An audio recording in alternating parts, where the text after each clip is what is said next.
Nakikirama ako at isa ko dito sa dalawang barangay na tinamaan ng baha. At of course kay Mayor Xiao, nakikisa ko. For 2026, in fact, merong magandang balita dahil yung NDRRMC Fund, malaki ngayon. Before, it's around 12 billion, pero linakihan namin to about 35 billion. Ang dahilan yan, tinitignan namin yung nangyari sa Cebu.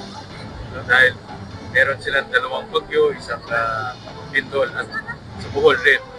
But yan din ay pwede ma-access rin ngayon ng Iligan for rehabilitation. So,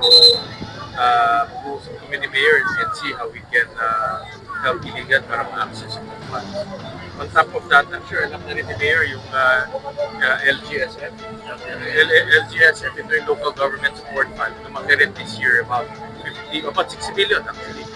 So ito naman ay tutulong sa mga LGUs, especially outside of Metro Manila, sa kanilang mga priority projects. So hindi na puro Metro Manila, pati cities like Iligan, dito sa Lanao del Norte, may access na sila dito sa Local Government Support Fund. So ito yung dalawang pondo na pwedeng ma-access ng Iligan for rebuilding and also for development. Then yung pinakita sa akin ni Mayor na silted na rin yung ilog at actually yan ang problema natin nationwide, marami tayong mga ilog, especially sa mga urban centers, nagiging silted na. Kaya yung carrying capacity ng ilog mas konti. Lalo na kung umulan sa upland, hindi naman yung control, kung bagsak ng tubig, hindi na kaya i-absorb ng tubig. So yan ang isang bagay rin na titignan natin. May information ako i-share sa inyo kasi yung local office natin ng City Engineers Office, nag-apply kami ng permit sa DENR since siguro 2-3 years ago. But hanggang ngayon, to dredge the river bed. Ang problema lang, mahirap ma-access namin. So siguro pwede natin tulungan natin sa Senado, whatever, can help somehow convince DNR to make this more accessible to the local government. Magtulungan kami ni Mayor doon sa mga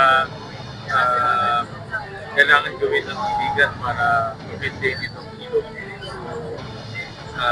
Importante rin na mabilis yung action dahil nag-ulan. Actually, January pa lang umulan na. Pero pag tag-ulan na, mas grabe yung pwede mangyari. Nahinto for 2026 yung maglagay ng pondo. Pero hindi nahinto yung construction dahil maraming pondo na tira from 2025. So may makikita rin kayo mga construction for flood control, pondo ng 2025. But come 2027, siguraduhin namin na maayos na yung mga flood control projects. So, ang DPWH, naayos na nila yung kanilang master planning. Kami naman sa Senado, pag dumating sa amin yung plano, sisiguraduhin namin na maayos yung plano para hindi nagiging ghost project o hindi nagiging substandard project. Tutulungan kami ni Mayor dito sa mga drainage system. Dahil admittedly, ang sabi sa akin ng mga scientists, mas malakas ang ulan ngayon, Mayor, because of climate change. So yung drainage natin na maliit, hindi na kaya yung malakas na ulan. So we need to also look at bigger design, yung carrying capacity na drainage ay mas malaki. Meron kaming dalang food assistance at na makatulong po sa Iligan, of course, sa mga tinamaan ng bagyo. At ito ay aming pagkikiramay at pagkikidamay sa mga kababayan natin dito sa Iligan. Well, ang pinakamalaki education. Na-divert yung pondo ng flood control to education. Kaya kung makikita natin yung pondo ng education, the highest industry, 1.3 trillion. So, na-divert doon. Napunta naman sa maganda. Dahil education, kailangan din. And alam rin ni Mayor to, no? This year, under the budget, ang LGU may access na rin sa pagpapagawa ng classrooms.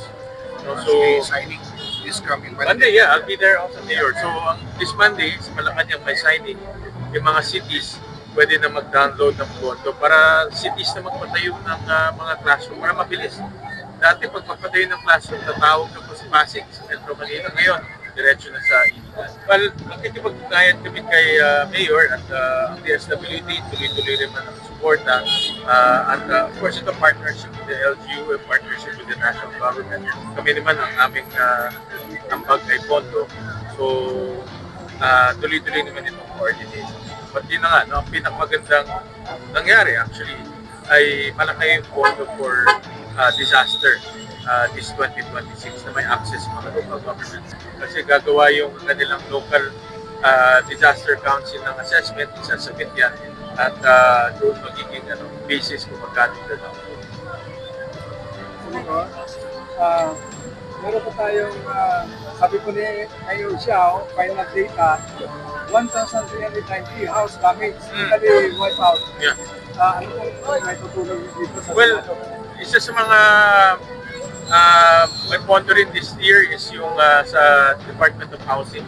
In fact, meron for first time naglagay na ng disaster fund, ng calamity fund sa Housing Department para may access rin sila sa pagpapagawa ng bahay. Kung hindi man immediate yung pagpapagawa, at least meron pwede sila magbigay ng housing assistance. So actually, first time yan is 2026. Matagal na rin i-request pero is 2026 ang nangyari. So we can also help the mayor to get access from that. So ma-assure natin na magawa agad yung mga bahay, sir. Well, dapat may assessment. So magtutulungan kami with the local government units. And kami naman bridge kami. We will bridge with the national agency.